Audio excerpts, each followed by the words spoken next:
patuloy na nagbibigay serbisyo. Pag-asa at saya. GMA Regional TV. Kapuso ng bawat Pilipino.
Ito ang GMA Regional TV, One Mindanao.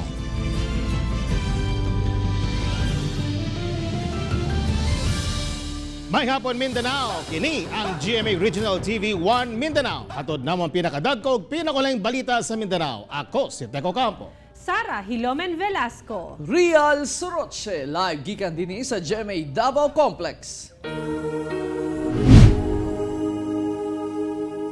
Mga dunay minatay sa mga sementeryo sa Davao City sa yung bisita sila mga minahal sa kinabuhi. Samtang negosyo sa mga manindahay og bulak ug kandila apektado. Anang report.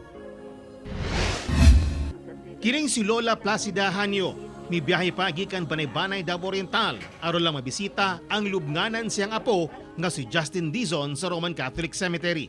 Nakabalita magud silang gibawala na ang pagbisita sa mga minatay sa adlaw mismo sa Kalagkalag. Okasyon di mingan ni karon. Kabisan pag unsa kalayo. Ming apo ba ani? Mura ni apo na ko na. Nawala sa kuwa ba? Nandi di pwedeng di ko mo ani. Para di pud kayo daghang tawo nya. Usa po pud muli mo sila og banay-banay karon. Igahuman na mo dire. Samtang kining si Marian Huntilla, lampas na tulo ka dekada, sukad na maligya og bulak o mga kandila sa sementeryo ang ilang pamilya. Apan karon lang kuno sila nakasinati og kahinay sa negosyo. Gani, daghan na kuno mamaligya ay unta panahon sa Kalagkalag, ang dili na kuno mudayon sa kabalakang hinay ang palit. Isa lagi na tindahan diri kay wala man minaninda. Kami mga nagkuhan taga Kalagkalag na magitindahan. Karon wala na kay maglisod man pud mi na di mahurot among kandila ug bulak kay Pizza 20 City wala naman tinda, bawal na. Ang Wireless Public Cemetery andam na usab sa pag-abot sa mga mabisita sila mga minatay sugod karong bulana. Samtang sa Davao Memorial Park na matikdan sa management nga ubay-ubay na ang mga nagabisita sila mga minatay sugod karong bulana. Hinoon, hangyo nila sa mga mabisita nga mutuman gihapon sa health protocols. Kung mahimo lang unta, kung mahimo kung di dan yung kinahanglan ang bata og tiguwang di dapat makakuan kay kuan mo sila ang vulnerable, di ba?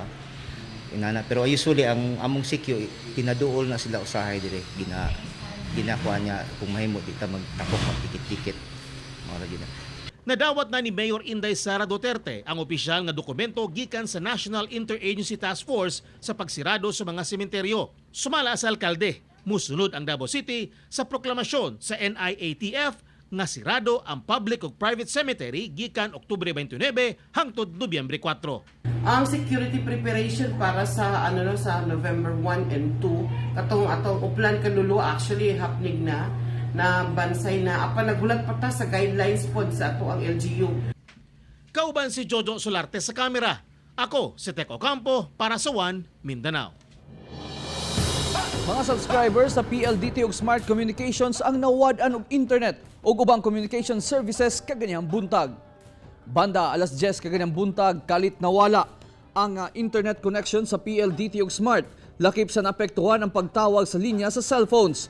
Base sa ipagulang advisory sa Mount Telco, apektado ang serbisyo sa Smart, Sun ug Talk and Text. Lakip na ang PLDT Home sa pipila ka lugar sa Mindanao. Nawala kuno og receive signal sa CDO, Malebalay ug Butuan, Bayugan Link. Mihangyo sila og pagsabot og nangayog dispensa sa mga customers nga dili makagamit sa internet og dili maka-voice calls. Gina-repair pa kuno sa ilang technical team ang nadaot nga linya ug laumang makabalik sa normal ang serbisyo. Nagpadayon ang rehabilitasyon sa Marawi City taliwala sa hulga sa COVID-19. Atong sayron ang detalye sa live report ni Cyril Chavez. Cyril. Yes, Sarah, bisan pa man sa hulga sa COVID-19, nagpadayon ang mga proyektong pangkalambuan sa Marawi City. Samtang ang Cagayan de Oro City LGU ug Misamis Oriental nagapadayon gyapon sa pagpaningkamot aron mabutangan og dugang isolation facilities ang nagkadiyang lugar. Moabot na ngadto sa sobra 22 billion pesos ang nagastos sa national government alang sa mga proyekto sa Marawi sa Lanao del Sur. Sumala ni Secretary Eduardo del Rosario sa Department of Human Settlements and Urban Development nga ubay-ubay na ka mga establishmento ang nahuman og tukod karong tuiga. Usa na niini ang Marawi Fire Substation, PNP Compact 1 ug mga tulay nga anaa na himutang sa mga most affected area sa syudad. Sagad sa mga pending nga proyekto nakatakda nga mahuman karong umaabot nga December 2021. Busa padayon ang paningkamot aron masunod kini. Ang objectives po natin generally is to make the rehabilitation as a catalyst for growth and sustainable development, establish good governance, and have a peaceful environment even beyond the rehabilitation. Samtang gibutyag ni Cagayan de Oro City Mayor Oscar Moreno uban ni Misamis Oriental Governor Yevgeny Imano nga taliwala sa hulga sa COVID-19 ug sa padayong pagsaka sa local cases sa probinsya, anaa pa kini sa manageable status. Apan tungod kay paspas ang pagsaka sa local cases, busa pinaspasay sab ang ilahang paningkamot aron madungagan ang mga isolation facilities aron ma-decongest ang Northern Mindanao Medical Center, which can hold 677 beds. And of the 470 barangay isolation unit, we have a holding capacity of 2,329. If we are not able to arrest this soon enough, we will follow the trail of illegal. No, God forbid. Sara, gipasalig sa national government nga dili nila pasagdan ang Region 10 o ang Northern Mindanao o ginapaningkamutan po nila karon nga madungagan ang testing capacity sa rehiyon kini aron ma-address ang problema nga hatod sa COVID-19. Sara. Yes, ay ang Lanao del Sur lakip dinhi ang Marawi City anaagi hapon ubos sa MECQ. Unsay hagit karon sa mga opisyales didto aron mapadayon gyud kini mga proyektong kalambuan nga na-mention kaganina? Sara, base sa pahayag no ni Secretary Del Rosario, medyo nagka-problema ang kining mga proyekto lagi tungod sa pagsaka sa kaso sa COVID-19 sa Marawi City o sa kinatibuk-ang probinsya sa Lanao del Sur. Apan pasalig nila nga ginapatuman ang minimum health standard kani sa mga contractor, sa mga trabahante na mga proyekto na gilatag sa government aron maabot gyud nila ang kining deadline na December 2021. Aduna pay mga proyekto pod nga wala naapil diya sa deadline apan ilahang target gyud na maabot na ug mahuman na ang mga kining importante nga mga proyekto sama sa mga dalan ug mga building aron makabangon na gayod ang kining syudad sa Marawi. Sara. Okay, daghang salamat, Cyril Chavez. Kapin 31 million katao na ang nataptan og COVID-19 sa tibok kalibutan. Samtang sobra 290,000 na nakasakit niini sa Pilipinas ug lapas 9,800 niini mga taga Mindanao. Ana-ana sa kapin 31,033,000 katao ang adunay COVID-19 sa tibok kalibutan. Samtang sobra 21,256,000 ang naka-recover ug 960,736 ang namatay. Sa Pilipinas, miabot na sa 290,190 ang nataptan ug COVID-19. Misaka na sab sa 230,233 ang recoveries ug halos 5,000 ang namatay. Ug sa Mindanao, 9,811 ang nagkasakit og COVID-19, hinon 6,597 na ang naka-recover apan 296 ang namatay.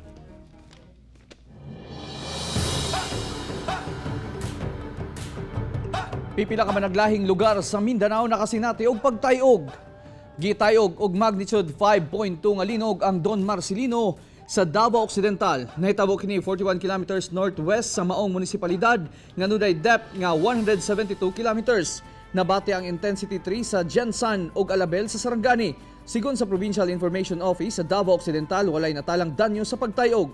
Samtang gitayog og magnitude 6.1 nga linog 66 kilometers northeast sa Bayabas, Surigao del Sur, alas 6:13 kaganyang buntag. 77 kilometers ang depth niini. Nabati ang intensity 1 sa Surigao ug Hingoog City. Nasundan kini pagka alas 6:21 og magnitude 5.3 nga linog 93 kilometers. Duna kini depth nga 8 kilometers. Wala inoy na report nga danyos ingon man tsunami warning bisan hitabo kini sa dagat. Walay undang gihapon ang anti-illegal drugs operation sa Davao City Police Office. Usa patay samtang dunay usa nakuhaan og minilyong kantidad sa shabu. Ano ang detalye? Kung dili sila muundang, maabot sa ilahang malas. Sa paglingkod pa lang ni Police Major Michael Oyangguren, sa Turil Police mibahad na kini nga maabtan gayud sa Dimalas ang mga nagadulog illegal nga droga. Unang nasampulan ang target nga si Usuluto Navales. Human matud pa, misukol sa otoridad yang gibaybas kini sa Lubugan Turil. Patay si Navales. Padayon ang police operation sa Davao City Police Office, ilabi na ang mga kaning campaign nato sa illegal drugs. Samtang mukabat sa 1.4 million pesos nga street value sa gituang shabu ang nakuha sa posisyon sa high value target nga si Ricky Bustamante. Dihang gipailalom kini sa bayba sa kilometer 5 buhangin Davao City. 90 gramos sa gituang illegal nga droga ang dala ni Bustamante. Sa buhangin gyapon, hulog sa operatiba ang street level pusher nga si Kenneth Busha alias Istoy. Human napalitan og 2,500 nga kantidad sa shabu. 1.4 nga nga value sa kaning gituuhan natong shabu gikan sa bypass atong duha ka mga high value individual nga naapil na sa listahan nato. Ako si Rial Soroche para sa One Mindanao. Duha dapper nga nanulis gamit ang toy gun ang arestado sa otoridad.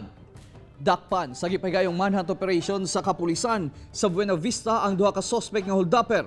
Naila ng mga suspect na sila Jason Amil, 20 anyos ug John Martimbal, mga taga Butuan City. Ang duhang gitudlong suspect nga mga mitulis sa usa ka minor de edad sa Barangay Abilan, Buena Vista, kung asa nakuha sa mga suspect ang cellphone sa biktima.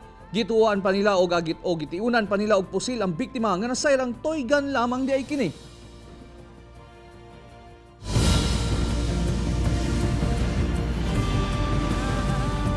Ito ang GMA Regional TV, One Mindanao.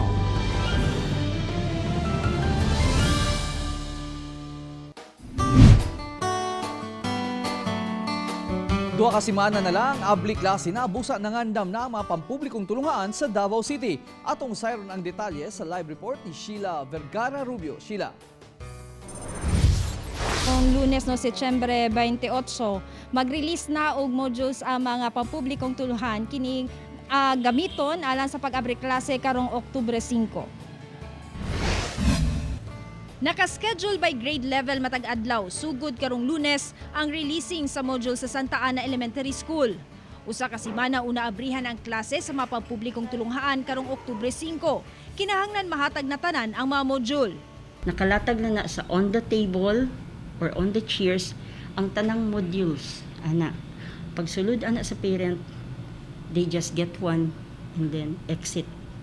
They just get one and exit. That is during distribution. Pag abot sa the following week, retrieval na and distribution lang gihapon. Retrieval na sila'y envelope na dito ang answered modules na sa mga bata. Ang grade 1 teacher nga si Anisita Calzada nakapreparar na karon sa module nga gamiton alang sa duha ka semana. Ug nangandam na usab sa mga leksyon alang sa mga musunod pa nga semana. Sa releasing, limitahan sa napulo ka ginikanan ang makasulod ug ang tanang inquiry ipaagi lang sa cellphone aron makalikay sa virus. Bisan sa pagsugod sa klase, doon nagihapoy mga sistema nga buhaton aron makalikay sa virus sa mga ginapasa nga module. Mabisi gyud ma'am kay di ba pag retrieve na mo sa week 1 mag-check gyud mi pero stay pa na mo og ilang days bago na mo sila i-touch. Bago i-check para ang virus mamatay na ang virus ba. Dili nga yung pagpasa nimo i-check din sa teacher dili. Gipaniguro sa DepEd nga paigo ang pondo nga gamiton alang sa pagprinta og mga module. Samtang sangit blended learning ang ipatuman, nagpahinumdum ang DepEd ngadto sa mga magtutudlo kalabot sa memorandum nga paglimita sa oras sa screen time sa mga bata sa ilang online learning. For the kindergarten, nag-allocate kitag 1 hour para sa online class. For grades 1 to 5, 1.5 hours. For grades 6 to 8, 2 hours. O ang grades 9 to 12, 4 hours. Kini ganing 4 hours sa grades 9 to 12, kinahanglang i-divide pa ni sa duha ka sessions. Real alang sa mga ginikanan sa mga estudyante nga nagtungha sa private school kisa nagareklamo karon sa nga na-stress na ang ilang mga anak tungod sa kataas sa oras na ilang ginagahin sa online class. Tambag sa DepEd nga makiginabi ang mga ginikanan sa mga magtutudlo o sa mismong eskwelahan aron masolusyonan ang ilang problema. Real. Okay, daghang salamat Sheila Vergara Rubio.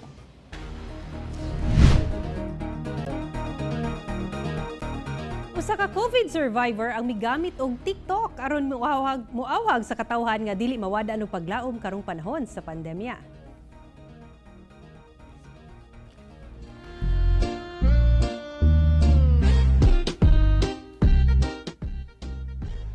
Kini ang paagi ni Tito Espiritu Santo kinsa usa ka COVID-19 survivor aron awhagon ang tanan nga magpadayon sa pakigbisog bisan sa pandemya. Usa ka kagawad sa Barangay Zone 2 ug pangulo sa Federasyon ng mga Barangay Kagawad sa Zamboanga City si Espiritu Santo. Na-interview pa sa GMA Regional TV 1 Mindanao si Espiritu Santo niadtong bulan sa Mayo. Apan niadtong Agosto nataptan kini sa COVID-19 ug na-ospital. Apan luyo niini wala siya nawadan og paglaom. Ug ning bag-o lang nalakip na siya sa 999 nga naka-recover na sa COVID-19 sa Zamboanga City. Matud niya, pag-ampo sa labaw makagagahom og suporta gikan sa iyang higala og paryente ang nakatabang aron maayo siya sa sakit. 5 ka miyembro sa media sa General Santos City nagpositibo sa COVID-19. Samtang 5 anyos nga lalaki sa Iligan City nagpositibo sab sa mga sakit. Anang report. Sa General Santos City, 5 ka miyembro sa media nga nagtrabaho sa usa ka broadcasting company sa syudad ang nagpositibo sa COVID-19. Kinihuman nga nagpositibo sa RT-PCR test ang usa ka field reporter sa maong kumpanya nga nagpositibo daan sa rapid test. Ana-ana sa isolation facility ang mga nagpositibo sa sakit. Doon na 248 ka kumpirmadong kaso sa COVID-19 ang General Santos City, 89 ang nakarecover ug 8 ang namatay. Sa Iligan City, usa ka 5 anyos nga lalaki ang nagpositibo sa COVID-19. Na-expose siya sa 37 anyos nga babaeng nagpositibo sab sa sakit. Pareha sila taga Barangay Santa Elena ug ana-ana sa isolation facility. Misa ka na sa 616 ang total COVID-19 cases sa Iligan City. 436 ang nakarecover ug 29 ang namatay. Ako si Sarah Hilomen Velasco para sa One Mindanao. Formal na ang gilift ni Mayor Inday Sara Duterte ang liquor ban sa Davao City karong adlaw. Kaganinang alas 12:01 sa hapon pinaagi sa Executive Order No. 50. Gilift na ang 24-hour liquor ban nga nagsugod pa ni atong April 6 dihang gipailawom sa Enhanced Community Quarantine ng Davao City. Apan giklaro sa mando sa mayor nga subay sa DTI Memorandum Circular No. 20-44, mga beer house ug susamang negosyo nga nagaserve og alcoholic drinks sa mga customer dili gihapon maka-operate ubos sa community quarantine. Hinuon mamahimong makaserve og alcoholic beverages sa mga restaurant apan limitado sa 2 ka serving sa matag customer. Samtang magpabiling ipatuman ang ordinansa sa liquor ban gikan alauna sa kadlawon hangtod alas 8 sa buntag sa Davao City.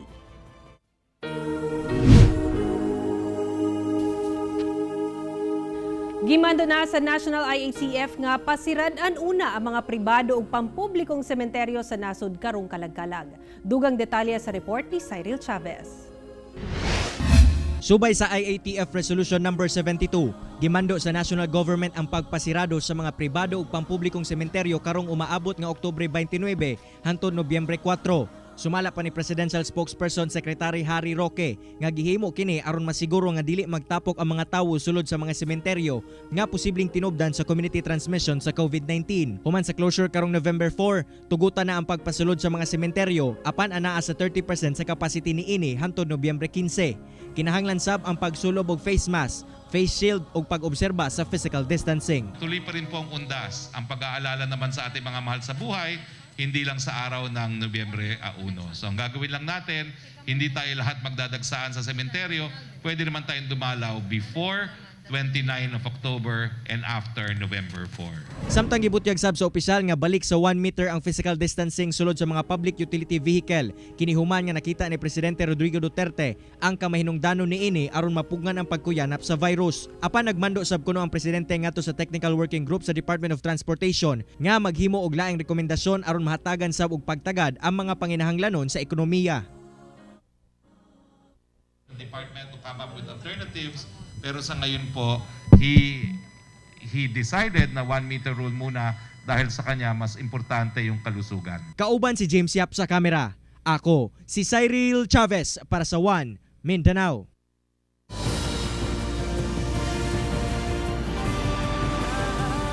Ito ang GMA Regional TV, One Mindanao.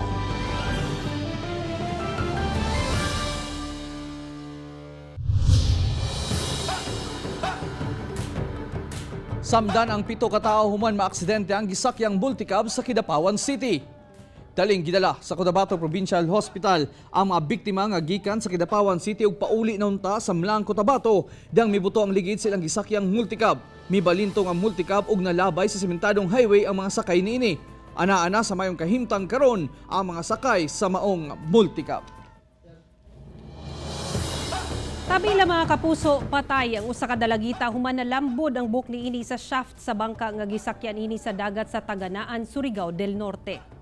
Nailhan na biktima nga si Maria May Hurboda, 16 anyos nga taga-barangay Upong sa Taganaan. Saysay sa igsuon sa biktima nga si Maggie May Hurboda, pauli na sila kauban ang ilang amahan gikan sa pagkuha og balas para gamiton unta silang balay. Pag-abot sa dagat sa barangay Banban, mihunong una sila aron limason ang tubig nga misulod sa bangka.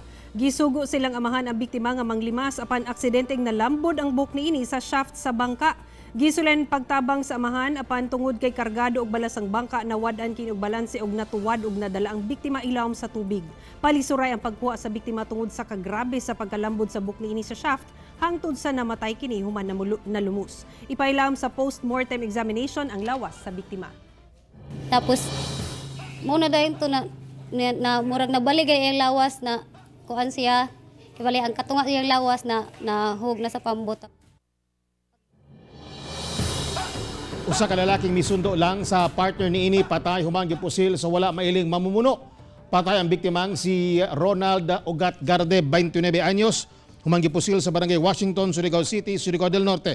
Matod sa kabanay sa biktima, kaistorya sa biktima ang iyang kalibin partner nga buntis nga iyang gisundo dihang giduol sila sa kawala mailing lalaki gipusil kini. Dayon ikyas, dead on arrival ang biktima sa ospital. Nanawagan karon og gustisyang inahan sa biktima sa pagkamatay sa anak. Wala kuno sila hibaw-an nga hulga sa kinabuhi ang biktima.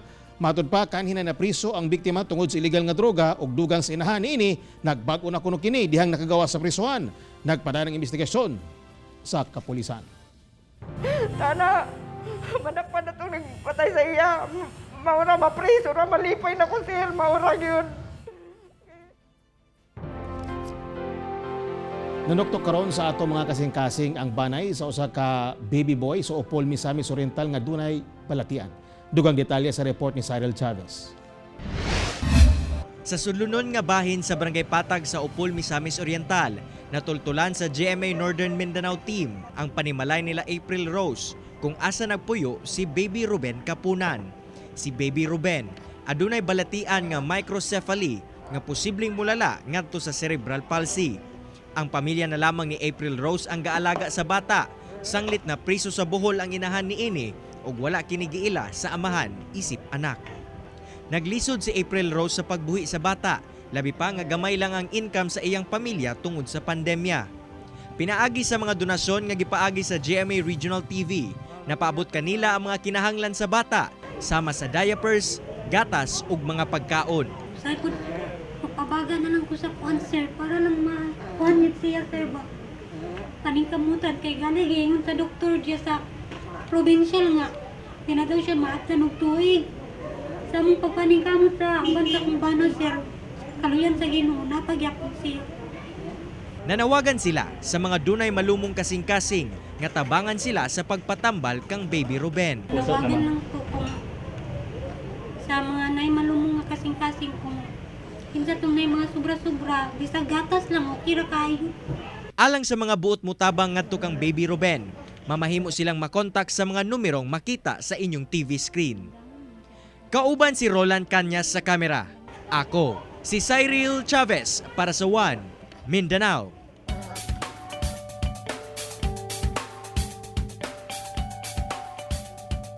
Wala imposible kung magkugi. Kini ang gitiman-an sa usa ka 45 anyos nga taga Mati City, Davao Oriental nga migraduar nga cum laude. Ato siyang ilailahon pinaagi nining report.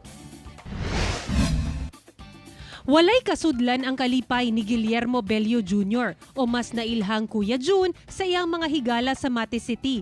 Dihang sa katapusan, migraduar na gayud siya sa Davao Oriental State University sa edad nga 45. O cum laude pa sa kursong Bachelor of Science in Secondary Education in Technology Livelihood Education. Gani iyang inahan nga si Norma, ilabihan ang kalipay sa kalampusan sa anak. Matod ni Kuya Jun, dili lalim ang iyang giagian kay miundang siya og eskwela ni atong 1990 human na stroke ang iyang amahan. Amora jud ming hugno ang kalibutan sa koa nga pag uli nako sa libro dito sa among eskwelahan sa Andili National High School, nagsigi jud kog hila kay akong pagtuo ato di na jud ko mahimong teacher. Apan sa tumang paningkamot, mi trabaho isip kasambahay sulod sa 24 ka tuig sa Cavite, hangtod na hunahunaan niyang mobalik sa pag-eskwela. Miuli siya sa Mati City aron mo enroll sa alternative learning system ug didto na nagsugod ang pagkabot sa iyang mga pangandoy. Nagatuo ko nga ang teacher isa jud na sila or pinaka-importante nga profession sa tibuok kalibutan dili lang sa Pilipinas kay they are part of our government in molding the minds of the young ones to make them a better person. Karon, enumerator sa Philippine Statistics Authority si Kuya Jun ug naga-review aron mokuha og licensure examination aron mamahimong teacher. Matud niya, kining tanan iyang naangkon sa tabang sa labawng makagagahom. Mag-ampo ta sa Ginoo atong ihatag ang tanan natong mga pangandoy sa Ginoo nga siya diyan maghatag ana. And then magpursige sa atong mga pangandoy sa atong kinabuhi, magkaroon ta og determination sa atong kinabuhi o atong mga pag-ampo di jud nato na ibulag sa ato ang kinabuhi nga ang Ginoo jud ang magauban kanato ug ang Ginoo magahatag kanato sa atong makalampusan sa atong kinabuhi. Alang kanimo Kuya Jun, tuod man bida ka. Ako si Sarah Hilomen Velasco para sa One Mindanao. Sa ikadawang higayon, wala gihapoy giilang very high risk area sa Davao City kalabot sa COVID-19 active cases sa syudad. Anang report ni Sheila Vergara Rubio. Sa latest barangay classification sa Davao City sukad ni atong Setyembre 18, wala gihapoy na identify sa Davao City nga mapailam sa very high risk area nga subay sa gidaganon sa positibong kaso sa COVID-19. Apan dunay 5 nga giilang high risk areas ug kini mao ang barangay 22C, 26C, Komunal, Ilang ug Kapitan Tomas Monteverde Sr. 15 usab ang moderate risk areas ug kini mao ang barangay 12B, 16B, 19B, 20B, 21C, 23C, 37D, Bago Oshiro, Bukana, Katalunan Grande, Leon Garcia, Matina Crossing, Panakan, R. Castillo ug V. Hison Sr. Dunay 12 ka barangay nga giilang moderate risk nga base sa kaduol niini sa high risk areas ug kini mao ang barangay 14B, 15B, 25C, 27C, 28C, Agdao Proper, ang Leongto Senior, Kabantian, Indangan, Mudyang, Sasa ug Tibungko. Sa pagkakaron, adunay 150 ka barangay nga wala na mention nga mga giilang low risk areas. Paday na ning kamot ang kagamhanan nga masumpo ang COVID-19 apan way puas ang panawagan sa kooperasyon sa katawhan pinagi sa pagtuman sa health protocol. Ako si Sheila Vergara Rubio para sa One Mindanao. Sa General Santos City, bisan sa pandemya, Christmas feels gihapon sa syudad human gipasiga na sa usa ka mall didto ang ilang Christmas lights. Matod sa generals, bisan sa kangit-ngit dala sa COVID-19 pandemic, doon nagihapoy kahayag. Gani isaw sa kamol sa syudad, gipasiga na ang ilang Christmas lights ug abunda na sa Christmas decoration sa palibot sa mall. Matod sa tagdumala sa mall nga buot nilang mapaabot ang spirit of Christmas ngadto sa katawhan bisan sa simpleng pagpasiga sa mga Christmas lights. Ug nang hinaot sila nga makahatag kini og kalipay sa katawhan.